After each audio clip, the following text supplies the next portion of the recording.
I don't know that you can find structural engineers other than the ones that have the corrupt investigation inside NIST that would say that that thing didn't come down in any other way than a controlled demolition. Oh no, they lied to us. We know they lied to us about 9/11. What else are they lying about? Hello there, you Awakening Wonders. Remember, we stream Monday, Tuesday, Wednesday, Thursday at these times on Rumble. Get Rumble Premium to get additional access to our fantastic content. Otherwise, you might go through life believing that Lee Harvey Oswald killed JFK and RFK, and that Martin Luther King was killed by a disgruntled former member of his worship team, and that 9/11 was blown up by a plucky Muslim extremist by the name of Osama bin Laden, rather than it being a contrivance and conceit that required the deep state. We all know when these great ruptures and echoes emerge in our culture that they're an indication of a deep ulterior truth, and 9/11 was the fall of the Tower of Babel. 9/11 was the end of the West. 9/11 was the invention of a new type of terrorism that required intervention. It is likely laced with biometric data about the true culprit behind real global power. Once it was the neocons, then it was the neoliberals. Who is in charge of the world right now, and was it ever thus? Is there a deep, organised, evil intelligence behind the biggest events in world history? Let's have a look at that while we see our friend Benny Johnson talking to Senator Ron Johnson, just a couple of Johnsons enjoying their lives and having a chat about Building 7. Building 7 remains significant, of course, because the North Tower got hit by a plane, the South Tower got hit by a plane, and then this tower, out of sheer sympathy, in a Towers Lives Matter way, it blew itself up out of solidarity. Solidarity. What would you like to know about September 11th, the official story there, Senator? Always struck by Benny Johnson and how handsome and clean he is. Every time I see him, I think, if I was gay, I'd be gay with Benny Johnson. He's so clean. With Ron Johnson, I think, why are you doing this interview next to where you hang your coats up in the foyer? Well, start with Building 7. Again, I don't know that you can find structural engineers other than the ones that have the corrupt investigation inside NIST that would say that that thing didn't come down in any other way than a controlled demolition. Weird, isn't it, that we're talking about controlled demolitions, grassy knolls, conspiracy theorist words, spike protein. All these words that were once the nomenclature of the mentally ill are now entering into the realm of legislature and necessary information. They were lying about 9/11. They were lying about JFK. They're lying about UFOs. They're probably lying about ancient civilizations. They're probably lying about occultism and child sacrifice. The whole thing is actually held together on a matrix of total lies, isn't it? The whole thing's a lie. All of the institutions that we trust, if you were to investigate and interrogate them, you will find that they are laced together, threaded through with total deception and corruption. I mean, you just look at that. You talk about molten steel. Again, you listen to the documentary Bravo 7. There's an awful lot of questions. Do you see as well the themes that we became familiar with during the pandemic? You can't talk about molecular biology and epidemiology. You're not a scientist. Follow the science. Well, we did follow science, didn't we? And we followed the scientists. And we found out that where they were leading us is to the very jaws of death and into incredible profits for Pfizer and Moderna. All of those voices that were lauded and those figures that were heralded and held up as examples were deceiving us and lying to us for the very reason that you would intuit. This grants the state greater ability to regulate, Big Pharma the opportunity to profit, Big Tech and the state the opportunity to surveil and censor, as well as the more generalised advantage of a docile, subjugated and compliant global population that can be controlled and exploited by elites. All of that was revealed, and if you tried to have that conversation, you were like people who, way back in 2001, 2002, were saying, does steel melt at that temperature? And people were going, oh, what are you then? Are you an architect, are you? Do you understand? Are you a chemist? Do you know, when did you suddenly learn when steel melts? And this leads us into that expert argument that rages to this day. Who are you to have an opinion? Who are you to care about this? Well, who do I have to be? Who do I have to be entitled to participate in the kingdom? It turns out that it's not by my merit or your merit or anyone's merit, but by the sacrifice of Christ Jesus that all of us enter into this conversation. And when you accept that you are loved and you are forgiven and you are powerful, you are not so easy to push around. If you're willing to die for what you believe in and accept that that's going to happen anyway, you are going to die. What are you going to die for? What you believe in or what you don't believe in? I just died just quietly like a mouse on a hospital bed, eking out my last few breaths. I died because of a bad diet. I died because of migrating spike proteins. I died because of a government conspiracy. You're going to die. If all of your gods are anchored to the material world, get ready for their departure. Find the sublime, find the divine now, in order that you may empower yourself to serve. Who ordered the removal and then destruction of all that evidence? Totally contrary to any other firefighting investigation procedures. I mean, who ordered that? Who was in charge? I think there's some basic information. There's been a fire. We need to get to the bottom of how this fire started. Firstly, burn all the evidence and then find out how that fire started. Well, you started that fire, but where's the evidence? What? Hey, what are you doing? I'm burning it. What are we to be in? An endless loop of fires? What are we? Investigators pursuing the truth, or are we the prodigy? Where's all the documentation from the NIST investigation?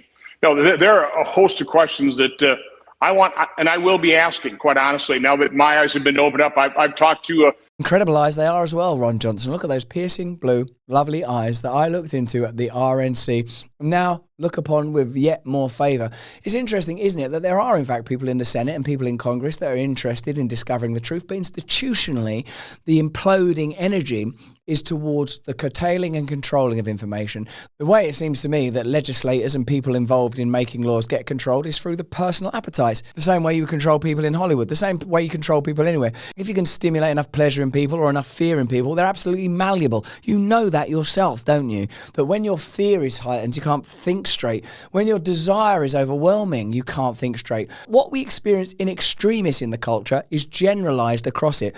We may not have been to Epstein Island or bombed about on Epstein's private jet, but all of us are compromised in shame by a culture that stimulates us into pornography. If you look at pornography, how do you feel about it? Fantastic. Do you feel fantastic, do you, when you finish? If you eat a bunch of bad food, stinking petroleum-dyed fodder, how do you feel afterwards? I know how you feel before it, because I know how you feel when you're going to get a little bowl of cereal and ice cold milk around it. Sometimes that's, my God, getting that bowl of Raisin Bran and sitting and watching a sitcom.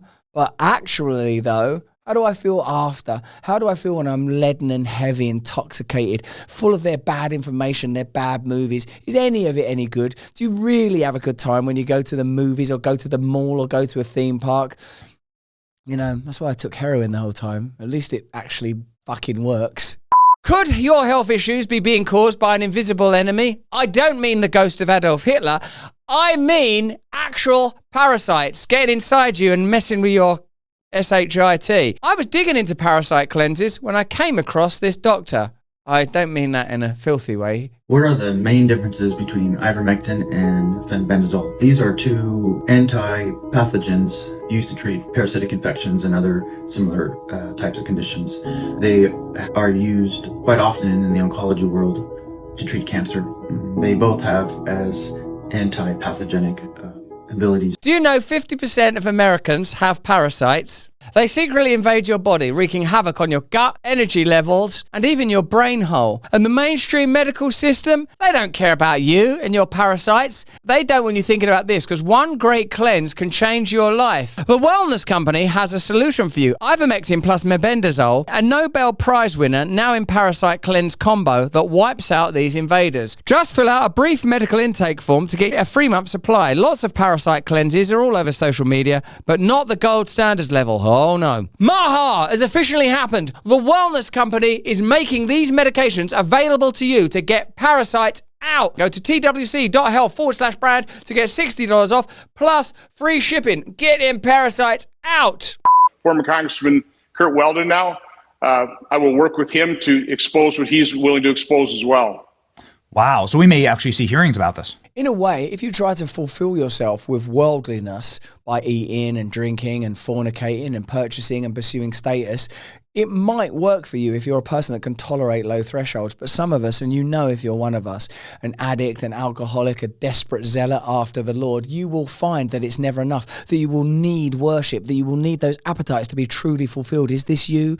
Is this you? Am I talking to you? And if you're one of them, in the end, all the worldliness will break down and you will have to take drugs or drink too much in order to bludgeon and quieten it down. And even that won't work in the end. In the end, all that will work for you is God. Indeed, the correspondence between Bill W., the founder of 12-Step Organizations, and Carl Jung focused on this point, illustrated in Psalm 42 as the deer panteth after the brook, so my soul panteth after thee. The way that a hunted animal is looking for water, we are looking for the living water of our Lord, and if denied it, well, you'll take something in the arm or through the throat, you'll breathe in some chemical or inject some chemical, you'll do something because you have to have God. If this is you, let me know, because there is an answer for you. Wow. So we may actually see hearings about this. I think so. And by the way, this was opened up when my ranking member now, when he was chairman of the Permanent Subcommittee Investigation, he did the investigation on the PGA and LIV Golf and the PIF. Part of that is we had 9/11 families coming forward and saying, we want the FBI files unredacted. We want those made available in terms of what happened. What did the FBI know had happened? So we got engaged with that on a bipartisan basis. We want to get those answers, those documents for the families. Again, we didn't get squat from the FBI. So hopefully now with this administration, I think President Trump should have some interest, being a New Yorker himself, what actually happened in 9/11? What do we know? What is being covered up? My guess is there's an awful lot being covered up in terms of what the American government knows about 9/11. There's been a cover-up, and not the first and not the last. This is the time of revelation and disclosure, where we're learning the degree to which we were lied to during the pandemic, but also in the preceding years. I imagine every single one of those events around which there are abundant theories has at least some further revelation to be made. Look into celebrity deaths, the death of Diana, the death of Elvis Presley, the death of Michael Jackson. Of course, any big event is going to conjure up discussion and controversy. Even more huge events like 9/11. But we are living in a time of great revelation precisely because we are reorganizing our understanding of reality as we become new wine in new wine holders, ready and prepared to take this fight to a new level at a new pace, recognizing perhaps for the first time who the foe truly is. The same foe that keeps you dumb, distracted, malnourished and masturbating is the chuckling puppeteer that maneuvers dark threads behind global events. But that's just what I think. Why don't you let me know what you think in the comments and the chat? Remember, Monday, Tuesday, Wednesday, Thursday, we stream on Rumble at these times. Get Rumble Premium to participate more deeply. In the meantime, if you can, stay free. Hey, thanks for watching. If you want to see more uncensored content where free speech can flourish, join our live stream. Click the link right here to watch the next video if you want to, or become a member of a growing movement. Download the Rumble app and you'll be informed every time we make a new piece of content. Stay free.